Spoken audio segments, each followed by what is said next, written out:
Di Medang, Assalamualaikum warahmatullahi wabarakatuh. Innal hamdalillah nahmaduhu wa nasta'inuhu wa nastaghfiruh wa na'udzu billahi min syururi anfusina wa min sayyiati a'malina. May yahdihillahu fala mudhillalah wa may yudlil fala hadiya. Kita beri nikmat sehingga kita dapat berkumpul bermuajahah di tempat yang insyaallah penuh barakah ini. Semoga dengan perkumpulannya dengan tujuan mengaji, menuntut ilmu dengan niat kita, semoga kita nanti kelak akan dikumpulkan bersama dengan Rasulullah SAW di surga. Amin amin ya rabbal alamin. Niki gawe lajengaken malih nggih, Bu. Uqudul ijen. Bab tentang uqudul ijen, bayani huquqiz zaujain, yaitu tentang hak-haknya dari bojo loro gitu. Bojo loro itu maksudnya suami istri ya. Ini kan bahasa Arab kan zauja ini. Jadi bojo loro artinya suami istri ini maksudnya, bukan bojo dua maksudnya, bukan. Tanggal 25 niki nggih Juni.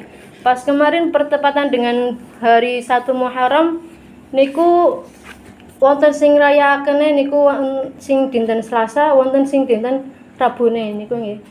Lah menawi derek dari saking perkiraan dari Nahdlatul Ulama niku jatuhnya pada hari Rabu kemarin kalau 1 Muharramnya niku nggih. Dan kalau 10 Muharram atau hari Asyuranya itu bertepatan pada 26 Juni niki. Berarti nyanjing niku kan. Bulan Asyuranya niku nggih, tanggal 10 Muharram. Nah, terus apa yang perlu kita perbuat di 10 Muharram ini? Nah, ini mumpung kalingan nggih dan pas sekali untuk kumpul-kumpul niki. Jadi kata Nabi Muhammad, lah niku paling utama-utamanya setelah bulan Ramadan yaitu puasa pada di bulan Muharram, yaitu bulan ini ya. Ketika kita berpuasa di bulan Muharram, maka Allah akan menghapuskan dosa-dosanya dosa tahun lalu. Itu nggih. Dan barang siapa yang berpuasa di tanggal 10 Muharram, nah di situ sahabat niku sanjang nggih. Wahai Rasulullah, tanggal ini, hari ini adalah hari puasanya orang-orang Yahudi. Orang Yahudi itu puasa pada tanggal 10 Muharram. Kenapa? Karena pada saat itu di zamannya Nabi Musa, 10 Muharram itu di mana Nabi Musa dibebaskan dari kejaran tentara Firaun. Nah niku pada 10 Muharram, makanya orang-orang Yahudi yang menganut pada ajaran Taurat niku dereke 10 Muharram itu untuk memperingati Nabi Musa. Kemudian Nabi berkata, kita yang lebih berhak, yaitu sebagai seorang muslim nggih, kita yang lebih berhak untuk melakukan puasa tersebut karena memperingati Nabi Musa tersebut. Makanya di situ untuk membedakannya Nabi itu berpuasa pada 9-nya. Tadi kan diingatkannya pada pas tanggal 10-nya nggih. Wahai Rasulullah, hari ini itu puasanya orang-orang Yahudi. Kemudian Rasulullah, andai kata kita sampai ke tahun depan, kita akan berpuasa pada tanggal 9-nya, biar membedakan orang-orang Yahudi. Tapi ternyata Rasulullah sebelum pada 9 Muharram yang akan datang, itu Rasulullah sudah wafat duluan. Nah, jadi bahwa Rasulullah juga menegaskan tentang puasa di 10 Muharram ini. Kata Asyara yaitu 10, tanggal 10. Makanya dinamakan Asyura. Mungkin panjenengan niku biasanya suro niku. Tanggal pira siji suro.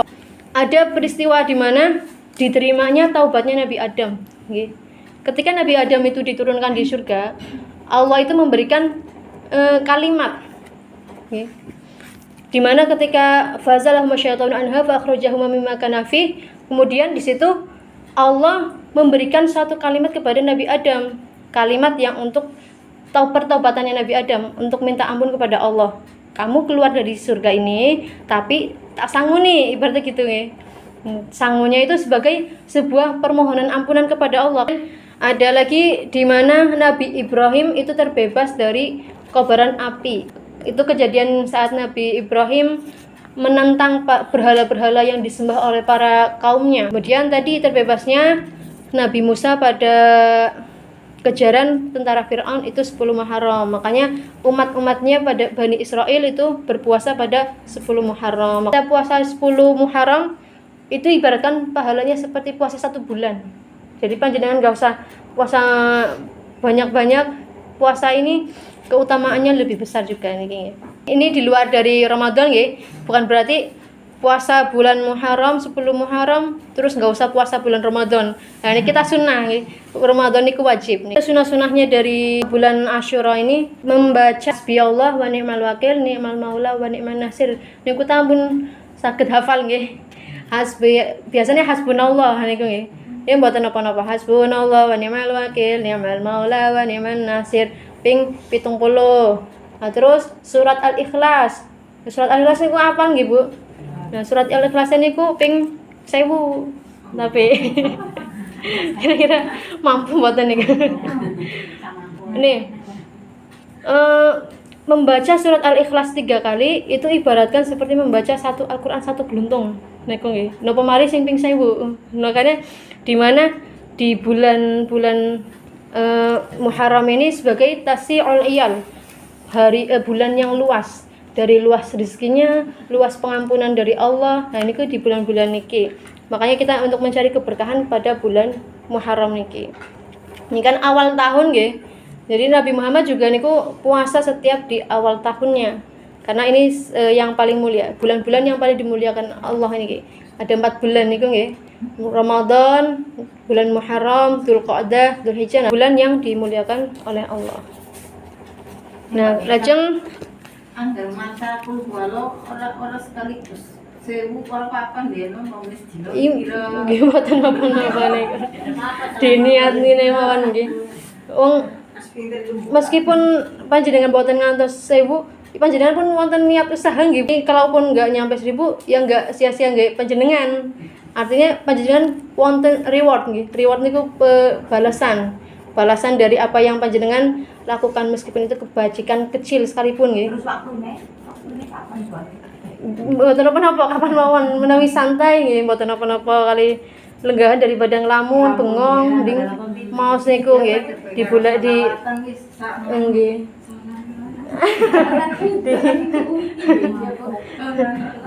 Nggih.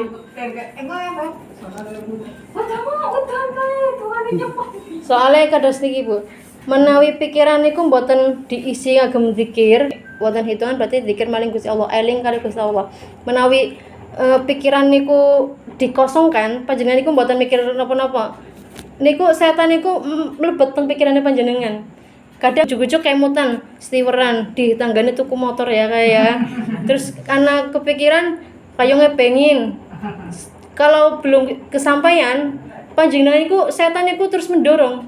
Bagaimana caranya biar ingin menuntut kepada suami misal, padahal enggak mampu pada kapasitasnya. Nah niku pemikiran-pemikiran niku sing kosong buatan diisi kanggo zikir-zikiran kadosnya ketika kita sholat nggih Bu. Kenapa kok kita sholat? Kalau kita sholat Allahu Akbar, awalnya kita itu sudah mau khusyuk. Bismillah ya Allah, saya mau khusyuk pada persembahan kepada Engkau ya Allah. Allahu Akbar, dilillahi semuanya itu keingat semua. Kok kenapa pada waktu sholat itu ingat yang aslinya saya tadi naruh uang tapi kok lupa pas sholat dilillahi kemutan. Oh duitnya terselip nih ini. Duh pemean durung dintasi maning udah nare. Nah di situ setan itu tahu Bu, ketika pikiran manusia itu sedang tenang-tenangnya, maka nafsu itu akan dimasukkan ke dalam pikiran tersebut. tapi kalau tunggu ke oli dilatih mah Gila lanjut. Nih, niki batalnya sholat itu kan ada misal keluarnya angin, gitu, kentut misal atau keluarnya sesuatu dari kubul dan kubul, misal pipis, gitu, atau hal lainnya. Kemudian bergerak melebihi 3 kali, itu kan hal-hal yang membatalkan lainnya. Jadi kalau yang berbentuk dari hati, lah selagi nggak membatalkan sholatnya, nah niku maka boleh tetap dilanjutkan niku nggih. Ini kan wong usahane panjenengan nggih khusyuk nggih Bu. Soale Kanjeng Nabi niku nate nantang sahabat-sahabatnya niku. Siapa di antara sini yang sholatnya itu khusyuk di sini? Sayyidina Ali langsung ketika Sayyidina Ali mencoba untuk sholat, di situ beliau mengingat semuanya di saat sholatnya. Nah, di situ godaan-godaan setan itu yang akan merasuki pada pikiran-pikiran yang sedang tenang niku nggih. Makanya ketika kita sedang tenang atau sedang lagi bengong, diperintahkan untuk berzikir niku, ingat kali Gusti Allah niku nggih. Tanggal Asyura niki yaitu memberi santunan kepada anak yatim niku nggih Bu. Ya orang anak yatim tapi memberikan sebagian harta yang kita punya kepada orang fakir miskin. Nah, ini kan hari tasyul iyal nih Bu, di mana rezeki itu diluaskan. Allah itu meluaskan barang kepada orang-orang yang memberikan sedekahnya pada tanggal 10 Muharram ini. Rasulullah itu salah satunya suka sama anak-anak kecil nih Bu. Nah, saat Rasulullah berjalan melihat anak-anak kecil sedang bermain, namun Rasulullah kok weruh ana bocah ning pojokan lagi nangis sesenggukan. Kira-kira panjenengan niku menawi panjenengan niku bladas mawon lah wis pan salat engko telat ngono niku napa mampirin di bocah cilik. Lah mumpung bocah cilik iki yang sini kada sini. Tapi Rasulullah mboten nggih. Makanya niki Rasulullah nate sampai telat salat Id nggih gara-gara cuman hanya untuk anak kecil. Nah niki saat ditanya, "Kon kenapa?" Bahasa Jawanya niku nggih. Kalau bahasa Arabnya lima tabki, kenapa engkau menangis gitu. Terus tuh dia nggak tahu bahwa itu Rasulullah, maka digentak Rasulullah, lunga sampean. Ibaratnya pergilah, gara-gara Rasulullah bapaknya meninggal mati karena perang, gara-gara Rasulullah diajak melu perang. Ini nggak tahu Rasulullah yang lagi ngomong, padahal Rasulullahnya. Karena bapak saya meninggal, maka ibu saya menikah lagi dengan orang lain, ditelantarkan ibaratnya ya. Ora dimain mangan, ora dimain kelambi sing apik, terus hartanya itu dibawa oleh suaminya niku. Padahal harta anak yatim itu wajib untuk anak yatimnya nggih. Bahkan di dalam surat Al-Maun niku dipertegaskan siapa yang memakan harta anak yatim niku nggih. Saya melihat anak-anak ini, melihat teman-teman yang bermain ini memiliki ayah, duwe bapak, baju-bajune yang apik pada anyar-anyar kabeh, nyong ora duwe bapak, nyong bajune ora anyar ngono. Itu sebab saya menangis. Kemudian Rasulullah bilang, "Kalau begitu anggaplah saya sebagai ayahmu. Maka kamu akan menjadi anak saya dan Aisyah itu menjadi ibumu, ummuk menjadi ibu kamu, Fatimah menjadi saudara kamu, dan Ali sebagai paman kamu, Hasan dan Husain sebagai ikhwah atau saudara-saudara kamu." Anak itu diambil oleh Rasulullah, dimandikan, dikasih makan, dikasih baju yang bagus. Anak tersebut kembali bermain lagi ke lapangan tersebut ya. Anak-anak di situ tanya, kenapa kamu udah nggak nangis lagi? Kenapa kamu udah nggak di pojokan lagi?" Anak itu bilang, "Tadi saya menangis karena saya lapar. Tadi saya menangis karena saya itu nggak punya baju baru." Terus dia bilang anaknya, "Tapi sekarang saya sudah kenyang, saya sudah mandi, saya sudah memakai baju baru karena Rasulullah sekarang menjadi ayah saya, Aisyah menjadi ibu saya, dan Fatimah menjadi saudara perempuan saya, Ali sebagai paman saya, Hasan dan Husain menjadi saudara-saudara saya." Kemudian kenapa menjadi seperti itu? Karena ayah saya sudah meninggal pada waktu perang. Lalu jawaban teman-teman tadi yang anak-anak kecil yang lainnya gimana? Ya laita, ayah-ayah kita itu amutu pada meninggal sama saat perang Uhud, pada saat perang. Andaikan saja ayah kami itu meninggal dunia saat perang. Anak-anak itu sampai menginginkan ayahnya meninggal dunia agar diangkat menjadi anaknya Rasulullah niku.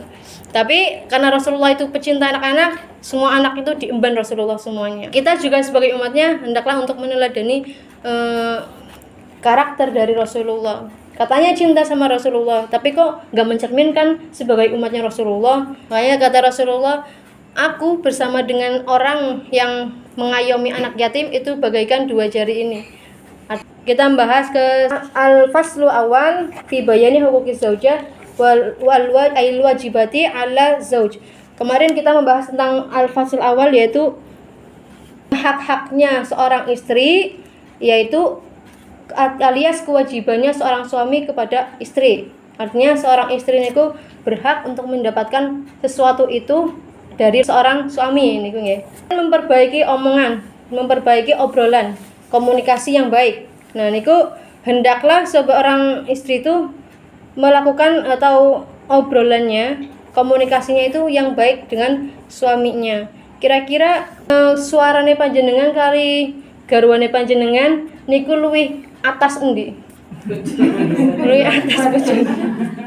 Luwih atas wadone, Bu. Ar-rijalu qawwamuna 'alan nisa. Nah, niki dalam fasal awal nggih bahwa seorang suami itu adalah qawwam. Qawwam itu pemimpin nggih, Bu. Ya, contohnya seperti imam. Kalau imam itu kira-kira makmumnya di situ apa imam meluni imam? Meluni imam nggih. Laka sing makmum imamnya durung ruku, makmumnya sujud di situ, enggak ada ya. Artinya kita bayangkan saja seorang istri kepada suaminya seperti seorang makmum kepada imamnya. Lah, tapi bojone ora bisa maca Al-Qur'an, ora bisa bacaan-bacaan salat misal kayak gitu.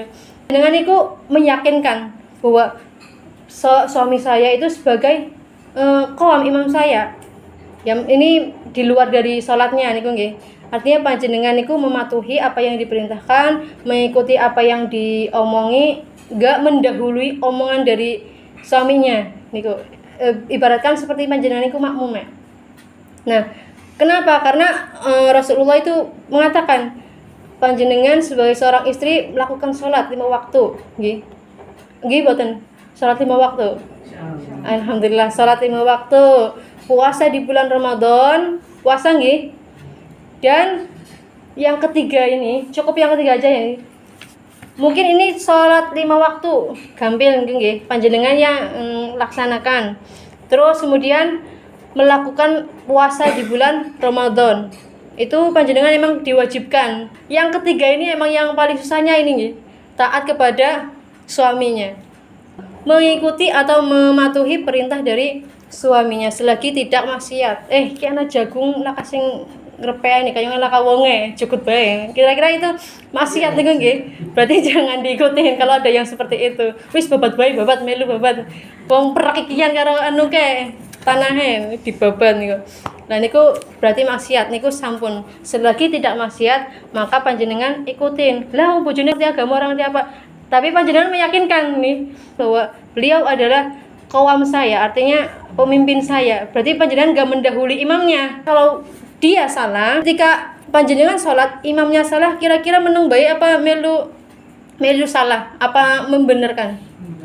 Membenarkan. Kalau suami salah, juga kita juga sebagai seorang wanita juga harus membenarkan juga nggih. Tapi kira-kira membenarkannya itu dengan cara gimana? Membentak atau gimana? Salah kayak gue gitu. Wong kali gitu. Biasanya sambil mencak-mencak nih kok. Lo kan aneh ya, Bu. Makmum imam salah, salah gue, gak ada gitu. Ada aturannya nih kan, ketika panjenengan bermakmum, imamnya salah nih kan pasti wonten aturan. Lalu seorang istri juga kepada suami ada aturannya juga. Jadi nggak langsung dibentak gitu nih kan. Di sini nanti akan ada pembahasan al-faslusani, yaitu di mana pandang panjenengan itu dengan pandangannya lebih tenang. Tujuannya menikah itu biar tenang gitu. Tapi kok malah menawi panjenengan digentaki terus malah nggak tenang. Kan melihat panjenengan niku tenang, artinya adem.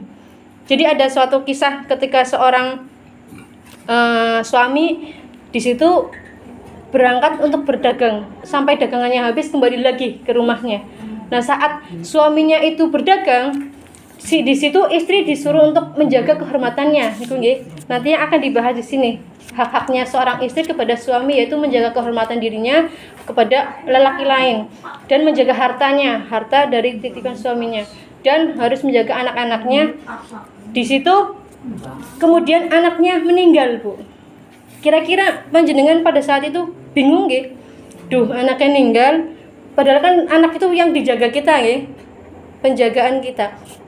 Kalau sekarang udah enak. Halo, Pak. Balik. Kalau dulu gimana? Babas dagang nggak tahu malah. Jadinya dia karena nggak ada handphone pada saat itu. Suaminya pulang. Kira-kira panjenengan itu langsung kayak anaknya meninggal loh. Nah, tapi kalau seorang istri yang tahu agamanya, dia akan memberikan ketenangan pada suaminya. Dia diberikan suamine balik orang ditakoni dagangane spira, anu ge spira oleh batine pira ora. Terus perempuan itu atau istri tersebut memberikan jamuan dulu, memberikan air hangat untuk mandi, untuk kemudian dimasakkan makanan yang enak, disuruh untuk makan dulu suaminya sampai habis, dia temani suaminya sampai habis makanannya. Kemudian dia bilang, ngomongnya orang langsung, "Mas, anaknya harus meninggal." Itu kan emang halus ya. Tapi seorang istri yang tahu saat itu, dia itu nggak bilang seperti itu. "Mas, saya mau tanya, kalau panjenengan niku dititipkan sesuatu barang, kemudian barang tersebut diminta lagi kepada orangnya, maka kamu akan marah atau tidak?" Kemudian suami itu bilang, "Ya, tidak marah karena itu bukan milik saya." Nah, terus istrinya baru mengabarkan, begitu juga dengan anak kita. Anak kita itu adalah titipan dari Allah. Lalu bagaimana ketika Allah itu mengambil anak kita? Apakah kamu akan bersabar? Nah, itu ketenangan dari seorang istrinya. Jadi perlunya komunikasi yang baik kados niku nggih. Jadi nggak langsung barbar, anaknya meninggal masih. Pulang kerja lagi pikirannya capek juga, tapi dikasih kabar yang seperti itu. Nah, ini kalau seorang istri yang seperti itu berarti dia itu memberikan ketenangan dulu niku nggih. Karena udah makan enak nggih, udah fresh. Kalau diberitahuan seperti itu, dia akan tenang. Kalau coba bayangkan kalau dia belum makan, pulang kerja belum makan, belum apa, udah dikasihkan kabar seperti itu, maka jelas dia nggak bisa berpikir dengan jernih niku. Nah, itu sepintar-pintarnya seorang istri bagaimana cara untuk menghadapi suaminya. Bahkan Sayyidah Khadijah sekalipun nggih Bu, Sayyidah Khadijah niku kan istrinya Kanjeng Nabi nggih, wis sempurna nemen Bu. Seorang wis luwih ibaratnya beruntung sekali, istrinya seorang nabi dari seluruh alam niki. Tapi tujuannya Sayyidah Khadijah itu satu Bu, beliau hanya ingin bagaimana caranya untuk membahagiakan Rasulullah, membahagiakan suaminya. Meskipun dengan hartanya beliau sampai habis terkuras hanya untuk dakwahnya Rasulullah kepada umatnya. Itu usahanya Sayyidah Khadijah. Makanya sampai bagaimana meninggalnya Sayyidah Khadijah dengan kemiskinan, dengan baju-baju yang ditambalkan. Nah, niku pengorbanan beliau kepada suaminya. Nah, padahal udah suaminya Rasulullah. Menawi panjenengan sing suaminya Rasulullah niku pripun? Lah, bojone wis Rasulullah kan wis dijamin surgane. Enggane yang ora ngapa-ngapain ya wis masuk surga melu. Karena Rasulullah pernah bilang, barang siapa yang pernah tersentuh oleh kulitku, maka dia akan masuk surga, enggak akan terkena api neraka. Makanya para sahabat itu lebih senang kalau dekat-dekat dengan Rasulullah niku nggih. Sampai beli ada yang pernah ingin berpelukan hanya karena dipukul Rasulullah niku nggih. Ingin membalas dengan pelukan saja nggak apa-apa. Itu sebagai imbasannya niku. Nah, niki sekelumit dari kisah niki nggih. Maka selajenge afdalu sholatil mar'ah fi baiti itu lebih utama, yaitu sholatnya perempuan di dalam rumahnya itu lebih utama daripada sholatnya seorang perempuan di dalam masjid. Ini yang ketiga niku nggih. Rasulullah itu menyarankan kepada seorang perempuan pada saat itu. Mungkin kalau kita saat itu di zamannya Rasulullah pengen banget ya Bu, sholat nimburine Rasulullah kayak mewah nemen nggih. Masya Allah sekali. Tapi saat itu Rasulullah bilang, sholatnya kamu bersamaku itu lebih baik sholatnya kamu itu di rumah daripada bersamaku di masjid. Padahal itu Rasulullah ya, lebih utama gitu. Tapi Rasulullah memerintahkan untuk di rumahnya saja. Meskipun boleh di masjid ya, kalau panjenengan iki badhe sholat lah, sholatan di rumah bayar Bapak. Tapi kalau diizinkan oleh suami untuk ke masjid, maka boleh. Suami nggak boleh melarang kalau panjenengan mau sholat ke masjid niku nggih. Kemudian yang pasal keempat ini tentang pandangan kepada lawan jenis. Panjenengan ke laki-laki lain atau laki-laki lain ke yang perempuan. Jadilah perempuan itu yang pemalu. Karena dari pemalunya itu maka tingginya kehormatan pada wanita tersebut. Seperti malunya Sayyidah Fatimah, berarti dia benar-benar menjaga kehormatan. Kalau tidak menampakkan rasa malunya, maka dia sudah jatuh kehormatannya sebagai perempuan. baik dia malu karena jika ditampakkan oleh laki-laki ya, meskipun lah wis tua pan gua apa ya wis apa tapi tetap perempuan niku nggih. Mbah-mbah nenek-nenek kur nganggone kembentok niku nggih. Mbah ya mbok ditutupi aurat niku. Ndak wong wis tua sapa sih manglirik niku. Ora manglirik nahan tapi niku aurat niku nggih. Kita nggak bahas ke lirik atau enggaknya, tapi kita membahas ke syariatnya. Namanya aurat niku harus ditutupin meskipun udah nggak tertarik gitu. Moga-moga bermanfaat. Shadaqallahul azim. Monggo sareng-sareng mau doa kafaratul majlis. Subhanakallahumma wa bihamdika asyhadu an la ilaha illa anta astaghfiruka wa atubu ilaik.